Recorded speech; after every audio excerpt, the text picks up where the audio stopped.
এইবাৰো মই একে গুটি যোৱাৰ বাবে মই প্ৰত্যেকটো ভিডিঅ'য়ে দিছোঁ। এইটো হৈছে মালা জিকা দেই। আৰু এই মালা জিকাটো ইমান ভাল ধুনীয়া তাৰমানে বঢ়িয়া লাগি আছে। মালাৰ এইবাৰ মালা ৰ'লোঁ, অলপ আগতে আমি নামধাৰী ৰ'লোঁ, আৰু এইটো হৈছে মালা। তাৰমানে মালা ছিজনটো এতিয়া লাগবা ছিজনটো আমি এতিয়া মালা জিকা খেতি কৰিছোঁ। আৰু ৰামা ভাল, ৰামাও ৰুব পাৰি। ৰামাটো অলপ খাটা জাতৰ, ৰামাও ভাল, কিন্তু মালাও মই এইবাৰ মালা ৰুইছোঁ।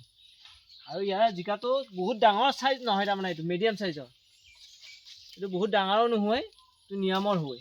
সেইকাৰণে মই এইবাৰ মালা জিকাটো খেতি কৰিলোঁ, ৰামাটো শেষ কৰিলোঁ, তাৰপিছত নামদাৰি শেষ হ'ল। এতিয়া লাগি থকা জিকাটো হৈছে মালা জিকা।